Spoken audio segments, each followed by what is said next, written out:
মুসলিম wine খায় না, pork খায় না, তার ধর্মে হারাম। আমার হিন্দু ভাই গরুর গোশত খায় না, এটা তার ধর্মে হারাম। কিন্তু এই মুসলিম কর্মচারী, হিন্দু কর্মচারী দুইজনের নির্বিশেষে মাশাআল্লাহ ঘুষ খায়। লা ইয়াদখুলুল জান্নাতা জাসাদুন গুযিয়া বিল হারাম। হারাম খেয়ে বর্ধিষ্ণু যে দেহ, সে দেহ আল্লাহর জান্নাতে প্রবেশ করবে না। Even your relationship should be হালাল। ব্যাপার কি? এটার এত আওয়াজ বেড়ে গেল।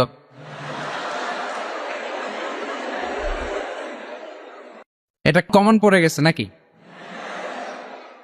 বলেন, বিবাহ পরবর্তী কোনো যদি এক্সট্রা ম্যারিটাল রিলেশনশিপ থাকে, এটা ইসলামে হালাল না হারাম? তাইলে pre marriage relationship, after marriage relationship, এটা শরীয়তে হারাম।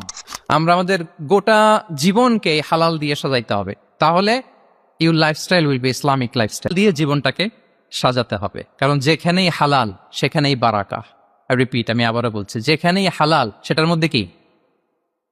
হারামে কোনো বারাকা আছে? হারামে আছে অস্থিরতা, সাময়িক উন্মাদনা, এর ভেতরে বারাকা নাই। হালালের ভেতরে আল্লাহ তাআলা বারাকা ঢুকিয়ে দিয়েছে। আচ্ছা, আপনারা বলুন তো, গরুর গোশত খাওয়া এটা হালাল না হারাম? হালাল।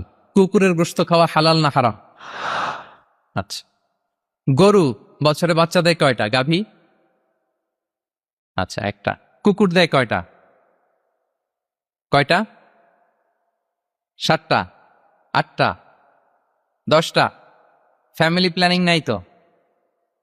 দেদারসে দিচ্ছে। আচ্ছা, গরু হালাল, কুকুর হারাম। গরু বাচ্চা দেয় কয়টা? কুকুর দেদারসে দিচ্ছে। তারপরেও বলে, আমাদের এই যে বাংলাদেশে আমাদের কুরবানির ঈদে লক্ষ লক্ষ গরু জবাই হয়, বিয়ের অনুষ্ঠানগুলোতে এত গরুর গোশত আমরা খাই, প্রতিদিনের চাহিদা মেটানোর জন্য তো কত গরু কোরবানি করা হয়। এরপরে বলেন, বাংলাদেশে গরু বেশি না কুকুর বেশি? সবাই বলেন, গরু বেশি না কুকুর বেশি? কারণ কি? হালাল। কারণ কি? এই হালালে বরকত ঢুকিয়ে দিয়েছে কে? তাহলে if there is no concept of halal and haram, there is no Islamic lifestyle. প্রথম core value of Islamic lifestyle হচ্ছে আপনাকে হালাল দিয়ে আপনার জীবনকে সাজাতে হবে। লা ইয়াদখুলুল জান্নাতা জাসাদুন গুযিয়া বিল হারাম। হারাম খেয়ে বর্ধিষ্ণু যে দেহ, সে দেহ আল্লাহর জান্নাতে প্রবেশ করবে না।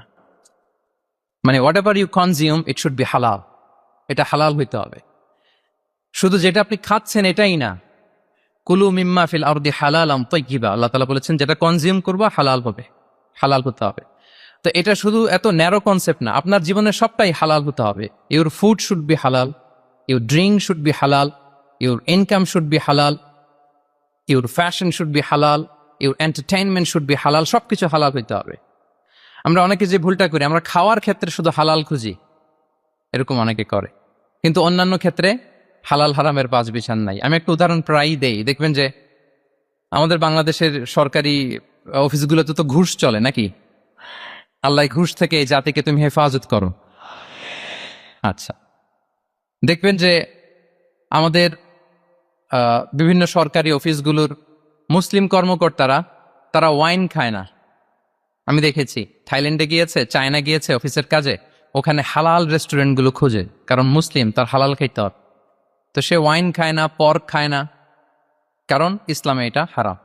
আবার অনেক হিন্দু কর্মচারী, সে আবার গরুর গোশত খায় না, কারণ কি? তার ধর্মে ওইটা হারাম। কিন্তু এই মুসলিম কর্মচারী, হিন্দু কর্মচারী দুইজনের নির্বিশেষে মাশাআল্লাহ ঘুষ খায়। এরকম হয় না?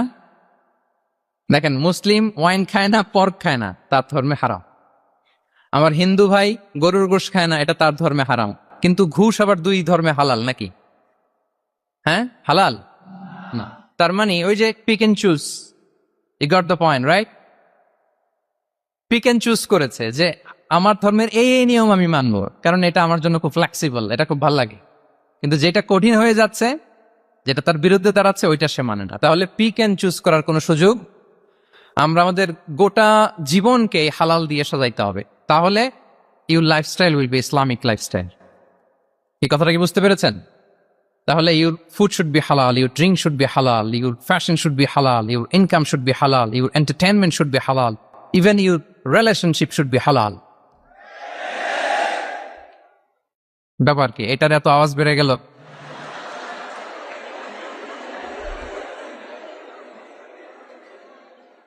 এটা কমন কমন পড়ে গেছে নাকি?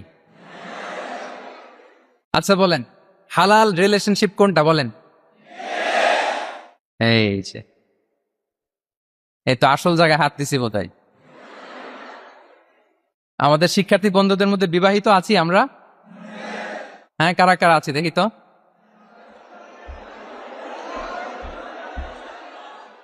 দেখি দেখি, মাশাআল্লাহ মাশাআল্লাহ, ঠিক আছে ঠিক আছে। আমাদের বোনরা উপরে আছেন, মাশাআল্লাহ, অনেকে হাত তুলেছেন, আলহামদুলিল্লাহ। এই তো আমাদের যারা হাত তুলছেন তাদের জন্য একটা তাকবীর দেই আমরা, আল্লাহু আকবার। এই যে, আপনারাই বলেছেন, আমার কোনো লিগ্যাল অপিনিয়ন দেওয়ার প্রয়োজন হচ্ছে না, যে হালাল রিলেশনশিপ হচ্ছে বিয়ে। তাহলে বিয়ের বাইরে যদি আমার কোনো রিলেশনশিপ থাকে, হালাল না হারাম? ফতোয়া দিচ্ছে কে? আমি? আপনারাই দিচ্ছেন। বলেন, বিবাহ পরবর্তী কোনো যদি এক্সট্রা ম্যারিটাল রিলেশনশিপ থাকে, এটা ইসলামে হালাল না হারাম?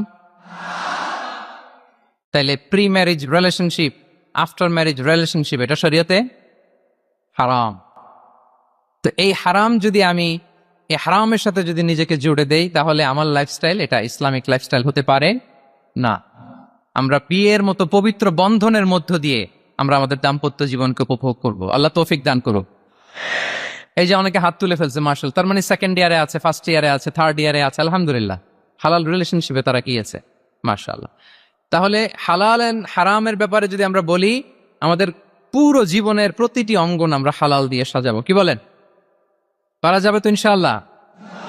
হারামের সাথে আমাদের কোনো সম্পর্ক আছে? হ্যাঁ, আমরা সবকিছু হালাল দিয়ে সাজাবো তো?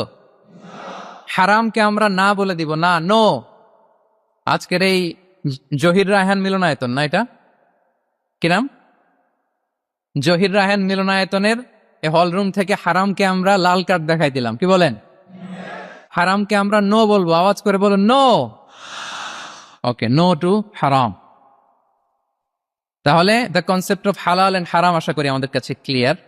আমরা হালাল দিয়ে নিজেদের জীবনকে সাজাবো, হারামের সাথে আমাদের কোনো সম্পর্ক নাই। এই কোর ভ্যালিউজ গুলো যদি আপনি মেনটেন করেন, this would be the Islamic lifestyle. সম্মানিত সুধী, ইসলাম আমাদেরকে যে লাইফস্টাইল প্রেসক্রাইব করেছে, সেই প্রেসক্রাইব লাইফস্টাইলে আমাদেরকে সাবস্ক্রাইব করতে হবে। এর বাইরে মুসলিমের কোনো লাইফস্টাইল থাকতে পারে